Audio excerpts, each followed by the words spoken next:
Her grandmother willed everything to her. But only on one condition: she must marry her step-grandfather. Who was she? And why was she forced to marry her step-grandfather? Sit tight, and let me tell you a story that will leave you speechless. Hannah never went anywhere without her granddaughter, Esther. If you saw Hannah, you would see Esther too. They were always together. Not just like grandma and grandchild. They were more like best friends. They laughed together, cooked together, prayed together, and even studied the Bible together. Their bond was strong, like glue that couldn't break. Years ago, something very painful happened. Hannah lost her only daughter, Esther's mother, in a terrible plane crash. That same crash took her first husband too. The same day. 2 people. Just like that, gone forever. Hannah was broken. She cried every night. She almost gave up on life. But then, there was Esther.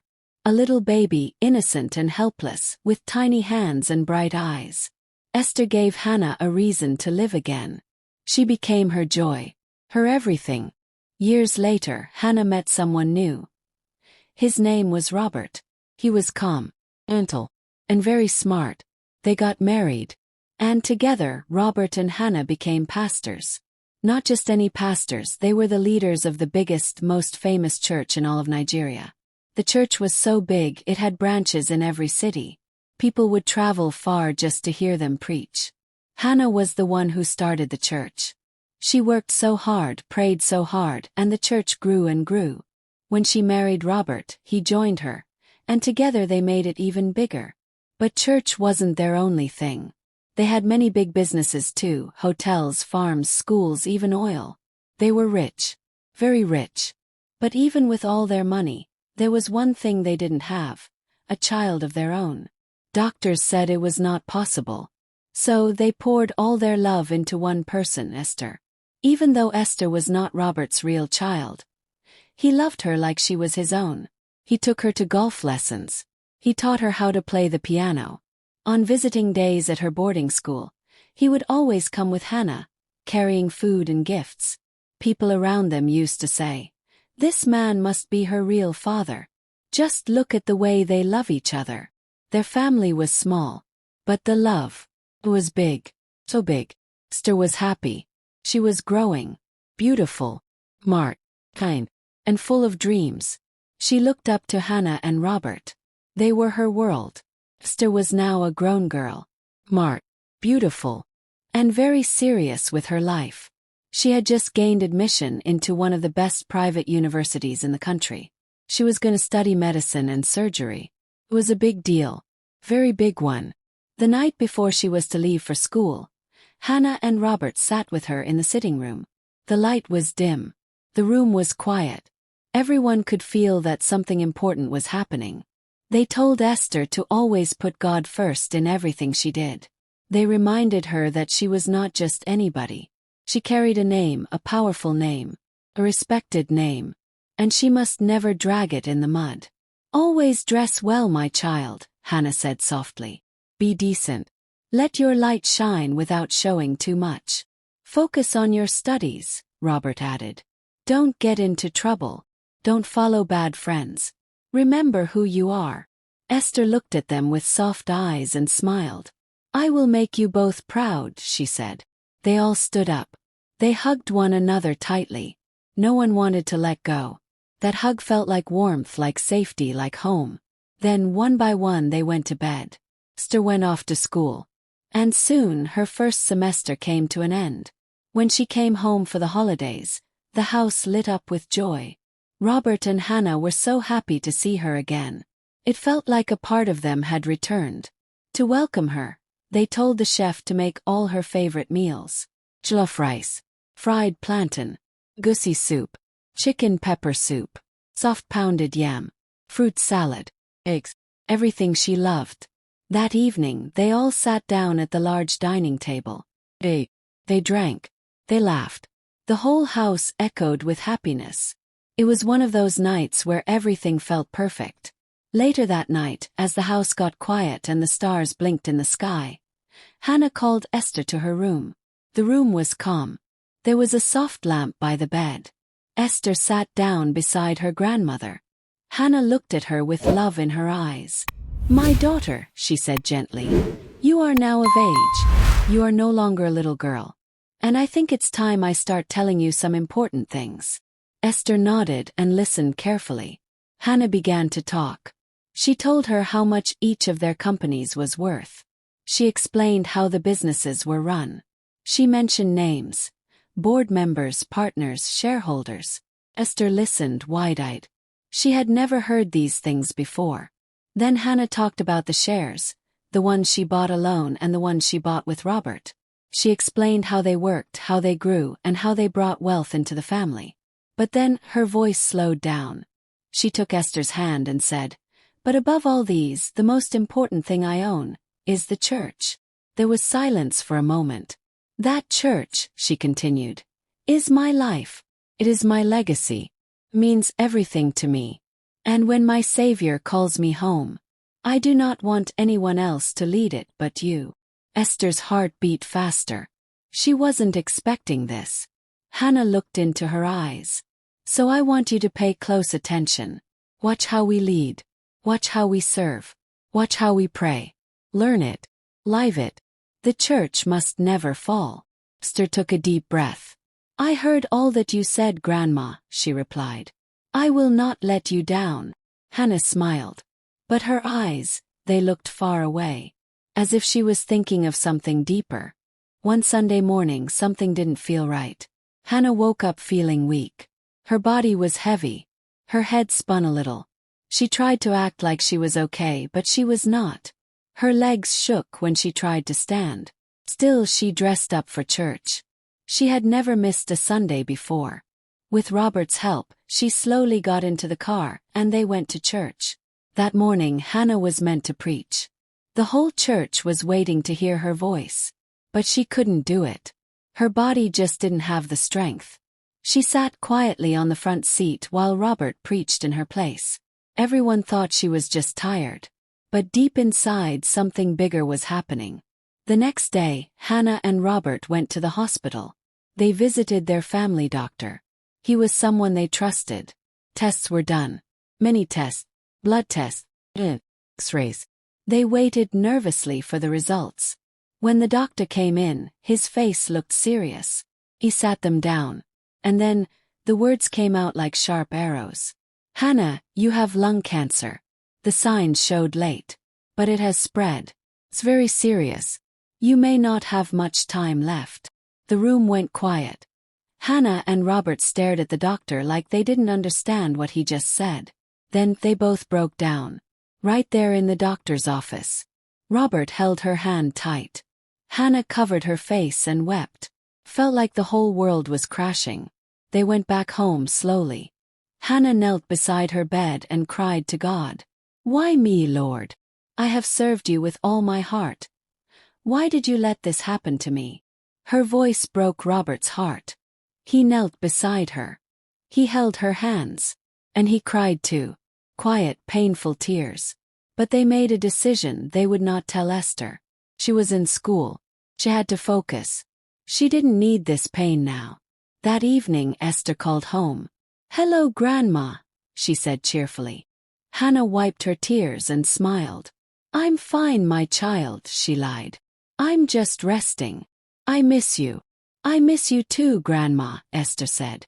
She had no idea what was going on. 1 week later, Hannah called her lawyer. They sat in her study, and the will was written. She gave clear instructions. This will must only be read the year Esther graduates from medical school. The lawyer agreed. Usually, Hannah told Robert everything. But this time she didn't. She said nothing about the will. She kept it all to herself. Soon Esther came home again for the holidays. But something felt different. She looked at Hannah and paused. "Grandma, you look pale. Are you okay?" Hannah looked away. Then slowly, she took a deep breath. Tears rolled down her cheeks. "I'm dying, Esther. I don't have much time left." Esther froze. Her heart began to pound.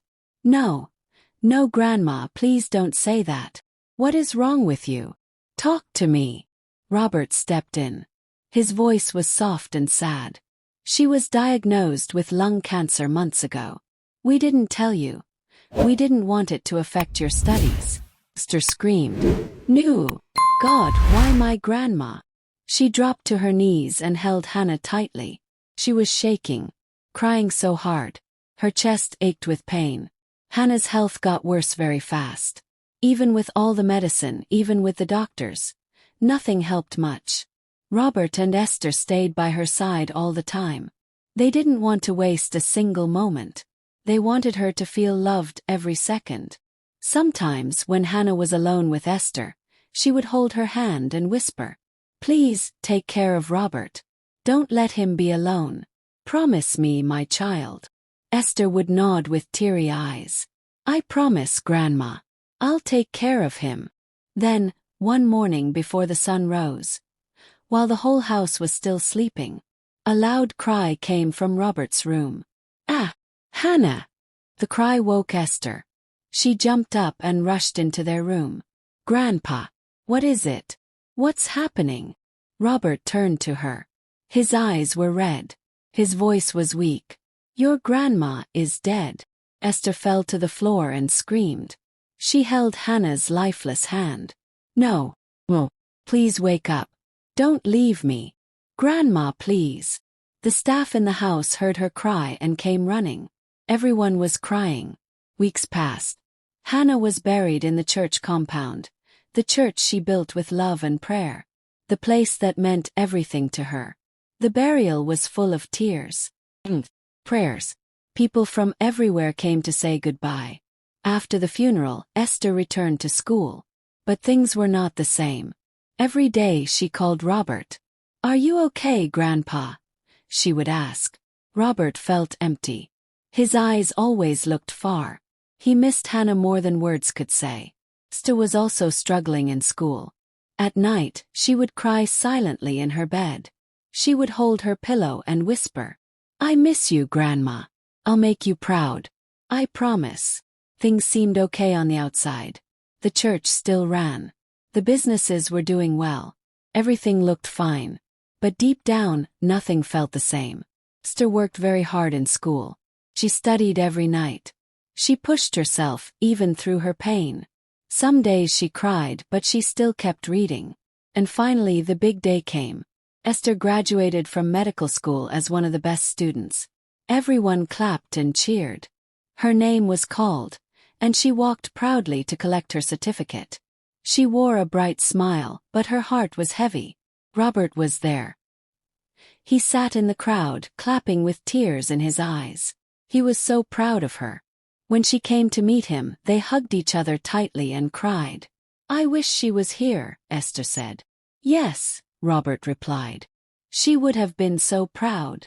A week after the graduation, something unexpected happened. The lawyer came. It was time to read Hannah's will. Esther and Robert sat down quietly. Their hearts were racing. The lawyer opened the file and began to speak. Hannah had left some of her assets to charity.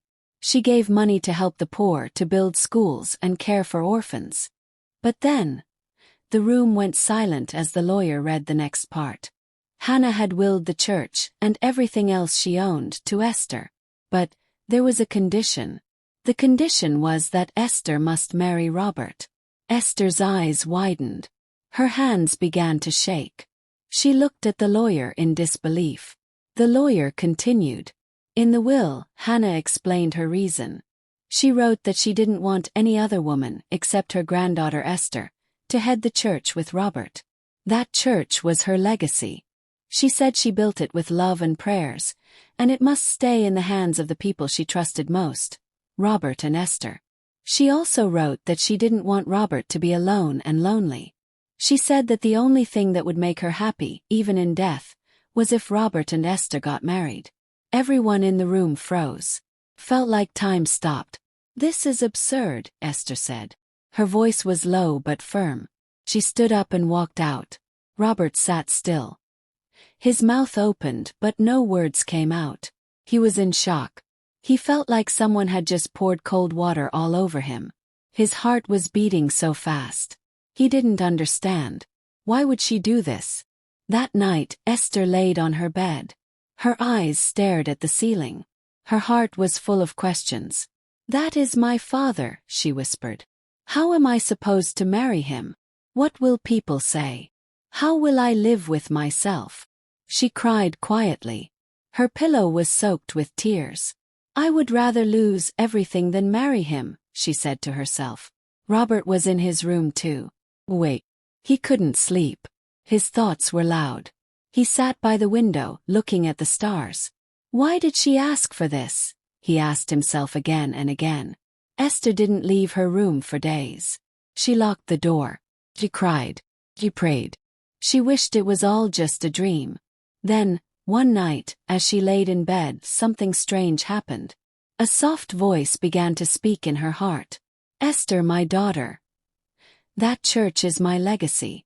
Another woman must not head it with Robert. It must be you." Her eyes flew open. She sat up quickly. Her heart was racing. She looked around the room but saw no one. She held her chest. The words kept repeating. "Another woman must not head the church. It must be you." She began to cry again. But this time it was different. The tears were deep, full of love and pain. "I loved her so much," Esther whispered. "And since this is her dying wish, I will do it. I will grant it, to make her happy." The next day everything changed. Esther and Robert got married. The news spread fast. People were shocked. Church members gossiped. Some judged. People whispered behind their backs. Some said it was wicked. Others said it was shameful. But Robert and Esther didn't care. They didn't marry because they wanted to. They married because they wanted to honor Hannah's last wish. They wanted to make her happy, even in death. Time passed. God blessed them with twins, a boy and a girl. And the girl was named Hannah. She grew up with so much love, just like the first Hannah had given. Robert and Esther led the church together, just as she had wanted. They loved the people. They gave to the poor.